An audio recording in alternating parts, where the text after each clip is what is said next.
Hello, everyone. Thank you for joining us here on the Boerne Brew, here on Boerne Radio, 103.9 FM and 1500 AM, and also on the Boerne Star and Boerne Radio websites. I'm the host of today's show. My name's Kerry Barbosa, and I'm the sports editor of the Boerne Star newspaper. And joining us today is the Boerne High School principal, Shane Wilson. And the reason Mr. Wilson is coming out on the show is because besides being the principal at Boerne High School, he has an extensive coaching background before he went into the dark side, into the administration side of things. And he's here to talk about that and a few other things. So, Mr. Wilson, thank you for taking time to join us on the show. Thanks for having me, Kerry. Appreciate you asking me to come out.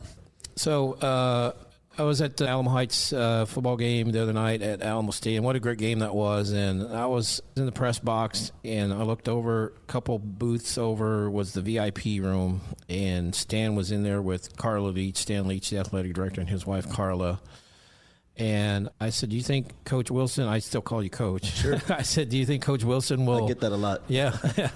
will come up in the VIP room? He's like, no, he's a coach. He's going to be on the field. He's not going to come up to the VIP room. That's not who he is. So do you still miss coaching, even though you're not really coaching anymore? Yeah, I got that question a lot, especially when I first got out of coaching. I miss Friday night. I really do. But those guys, I don't think a lot of people realize the time and effort that those guys put in, those coaches do, especially in football, but in all sports, but especially in football in Texas. I was getting to the point where my kids were starting to do things, and I had have two girls, and it was taking a lot of time from them, and I just decided, I wanted to be able to spend some more time with them, so I found a different way to be in the school system, still be around people and the kids and make an effect, and that's when I made my way to administration. So as far as the coaching part, is when you stand there on the sideline, is it just you thinking, okay, we need to do this, we should do that? I mean, are you still coaching in your mind? 1,000%. Yeah, yes, I really got to keep my mouth shut. Yeah. Coach, come on, let's do this. No, I'm pretty good about that. Coach Sawyer and I do a lot of talking all week and on Monday, and he's really nice and opens his ear for me and doesn't tell me what kind of idiot I am, but yes, I do feel like I got to catch myself a lot, doing that. So it's still in the blood. Yes. Yeah, it probably always will be, right? Yes, sir. Probably, yes, sir. Yeah. I can remember in high school, my coach was telling me, you're going to be a coach when you grow up. I mean, really? Yeah. That's kind of probably how I don't have any kind of a coaching history in my family.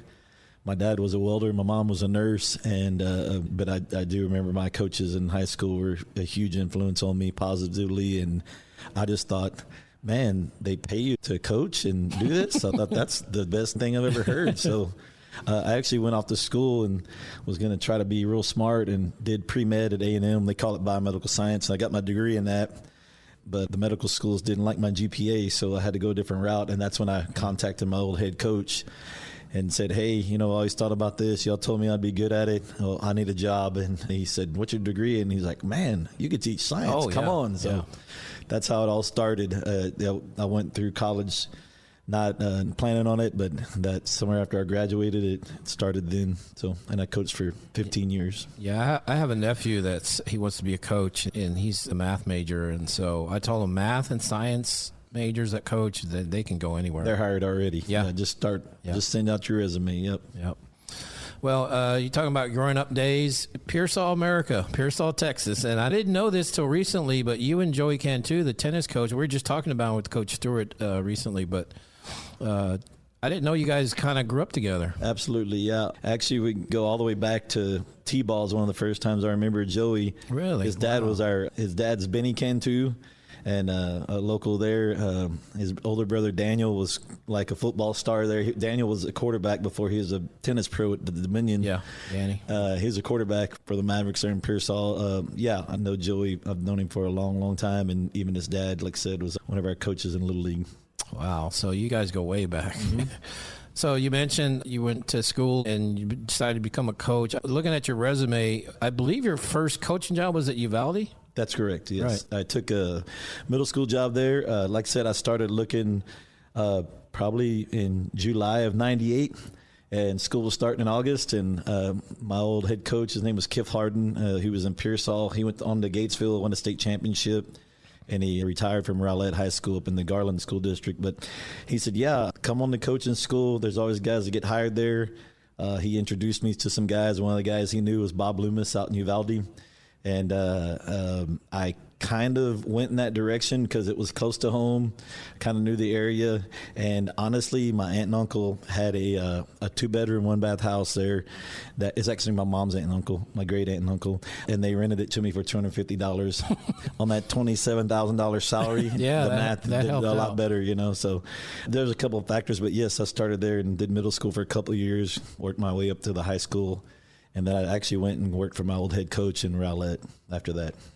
So, unfortunately, that tragedy happened there, the shooting. Did you know some of those people involved with some of the teachers and all that involved? That was at an elementary school. I spent all my time middle school and high school. I did know, there's still some people in the central office and some administrators, obviously that I did know. And just being from Pearsall, having a family in Uvalde, like I said, my great aunt and uncle and some cousins lived over there, and then working there for 3 years. It felt like home to me. South Texas, is where I grew up, and that's right down the road. Definitely something that was heavy on my heart when that happened. Yeah, that is unfortunate. That you stayed there for a little bit, and you went to Garland, I believe. Mm-hmm. So what sports did you coach at Garland? Going back to Uvalde, in middle school, you did everything. So, it's football, basketball, track. I even went up and helped with powerlifting, trying to get into the high school, and they had the high school, so I helped with that.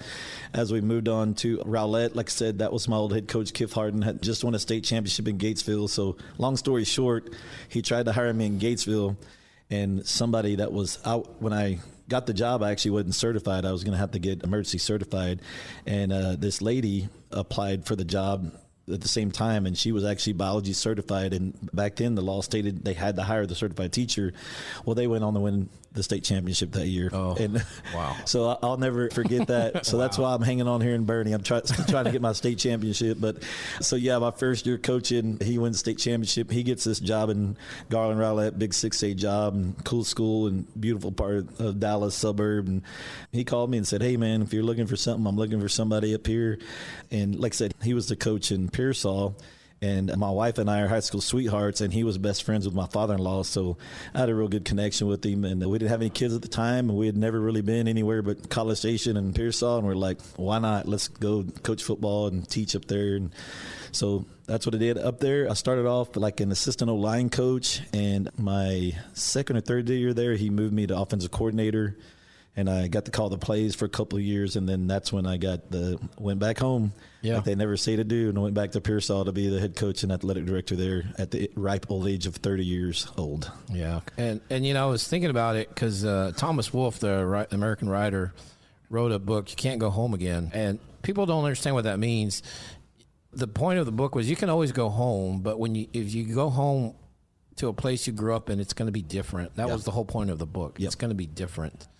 Because what you had, your childhood dreams versus the reality of being an adult, whatever, it's just very different. And the people are different. Times change, people change. But what was that like for you to go home from, back to where it kind of all started for you? What was that like for you? Oh, it was there was lots of good things, and there were some bad things, obviously, but mostly good.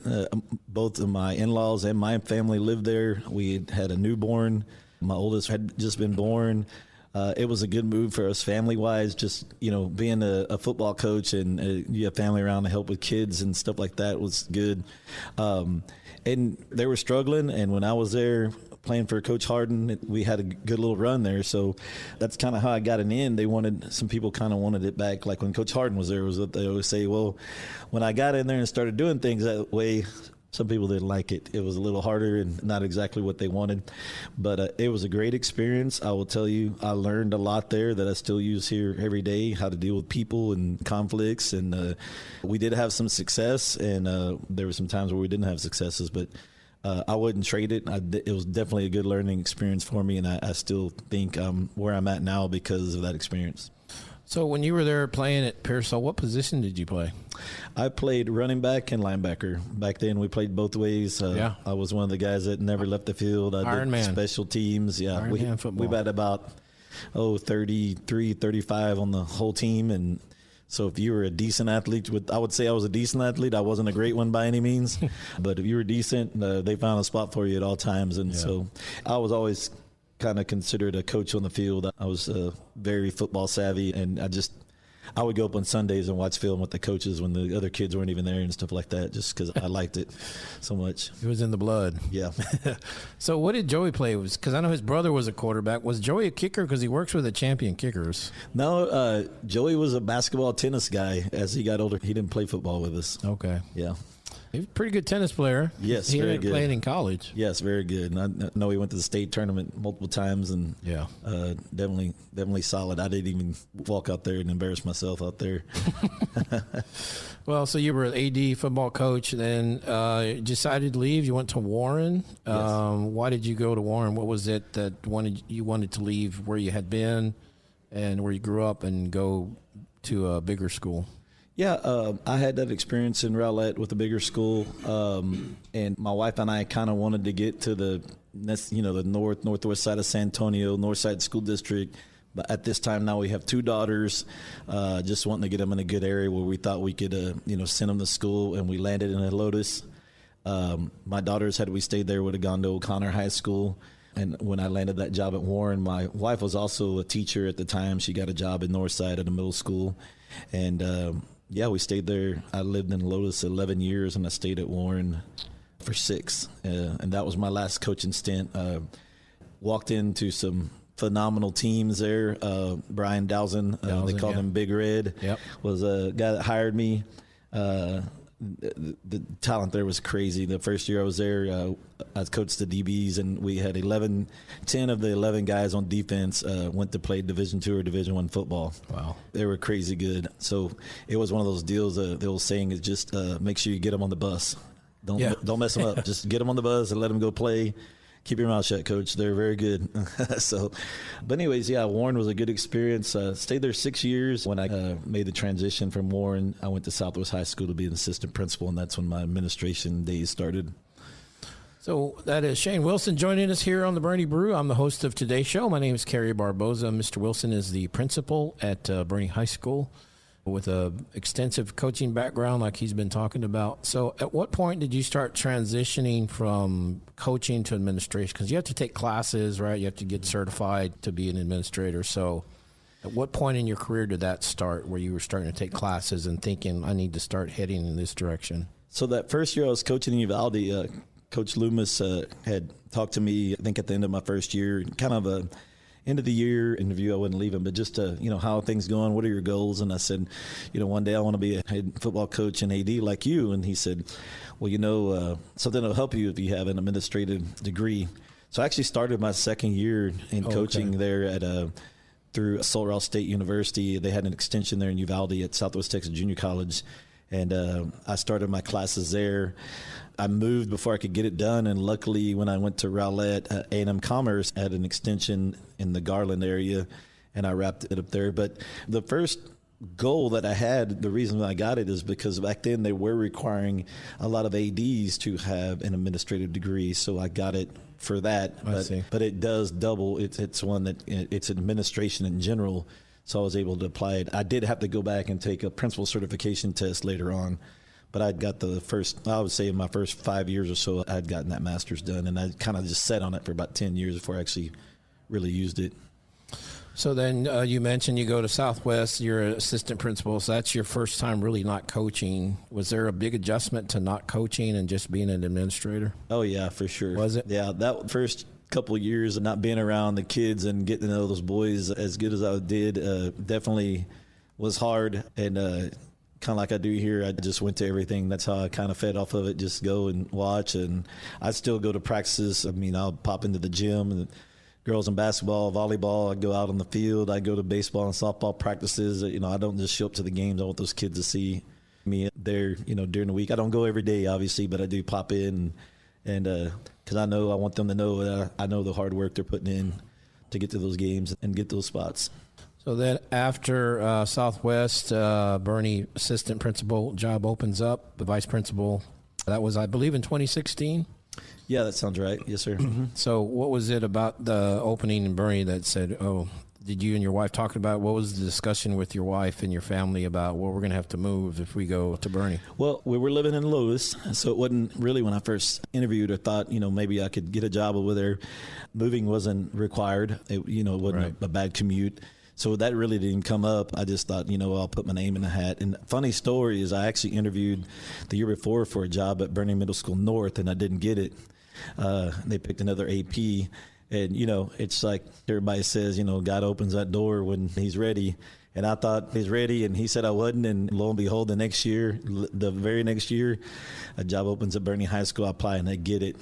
Also, a funny story is Natalie Farber is a principal, and it's in the summer. It's in June, and I get a phone call, and it's fairly early in the morning. I was still in bed. I wouldn't say it's it was probably 8:30. I don't recognize the number, and back then you answered it because nobody had your number just randomly like they do Right. now.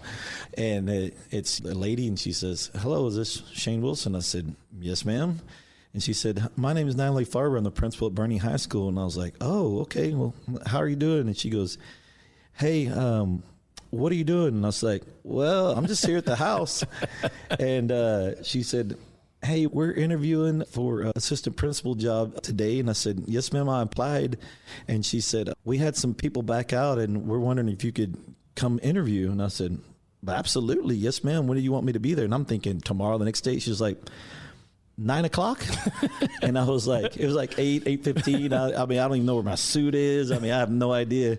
I said, "I don't know if I can be there that fast. I'll be there." She said, "That's fine. We'll do it like a doctor's office. Just show up and we'll work you in."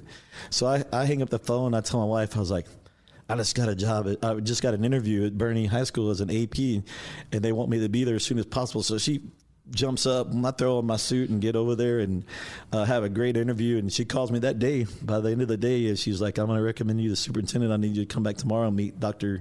Stelmajeski." And now it was that fast. I had no idea. And then within 24 hours, I was hired. So funny story, though. I'll never forget that, waking up and being like, I don't know if I can be there that fast. But Yeah. yeah. Stelmajeski, he had been the principal at Champion, and he was a super, and he's spent a lot of time. Dave spends a lot of time golfing now. He's Absolutely. He's at Tapatio, golfs like every day, and plays in all those big tournaments out there. Yeah. That is Shane Wilson joining us here on the Boerne Brew. First name Shane, is that from the movie?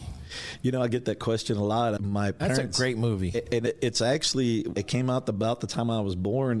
They never say that's where it came from, but I have a slight feeling. They did go watch the movie in Pearsall in a little movie theater, little downtown movie theater. Yeah. So they actually did see it before I was born. I think that's where it came from, but they never really gave the movie credit for it.